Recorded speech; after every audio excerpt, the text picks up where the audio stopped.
మహాభారతం 31 ద్రౌపదికి లభించిన సౌగంధిక పుష్పం. పాండవులను వెంటబెట్టుకుని లోమస మహర్షి తీర్థయాత్రలు చేస్తుంటాడు.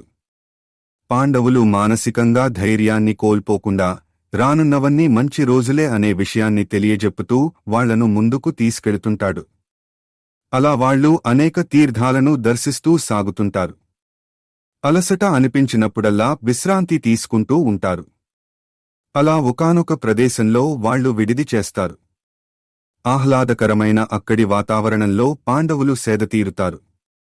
అక్కడి ప్రకృతి సౌందర్యాన్ని చూసి ద్రౌపది ఆనందంతో పొంగిపోతుంది.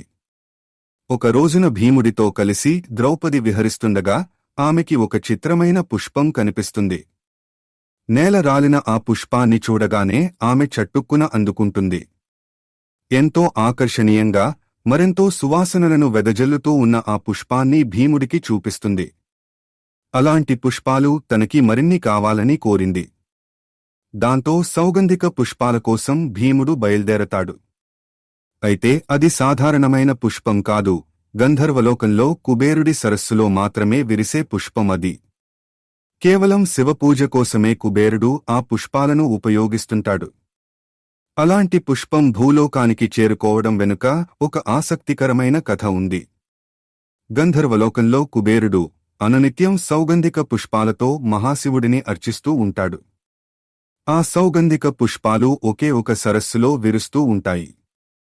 ప్రతిరోజు ఆ సరస్సుకు వెళ్లి ఆ పుష్పాలను తీసుకొచ్చి కుబేరుడికి సౌదామిని అందజేస్తూ ఉంటుంది. ఆమె అందచందాల పట్ల కుబేరుడి కుమారుడు నలకూబరుడు ఆకర్షితుడవుతాడు. ఒకరి పట్ల ఒకరు అనురక్తులవుతారు.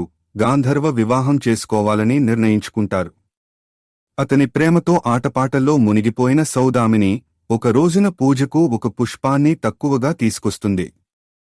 అందుకు కుబేరుడు ఆమెపై ఆగ్రహావేశాలను వ్యక్తం చేస్తాడు.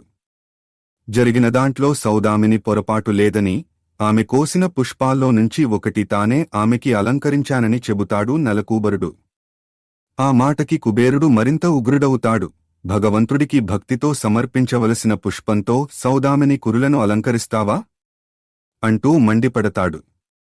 ఆ పుష్పాల గొప్పతనం తెలిసి కూడా సౌదామిని అలా చేసినందుకుగాను ఆమెను గంధర్వలోకం నుంచి బహిష్కరిస్తాడు కుబేరుడు. అలా అనగానే సౌదామినితో పాటు ఆమె కురులకు అలంకరించుకున్న సౌగంధిక పుష్పం కూడా భూలోకానికి పడిపోతుంది.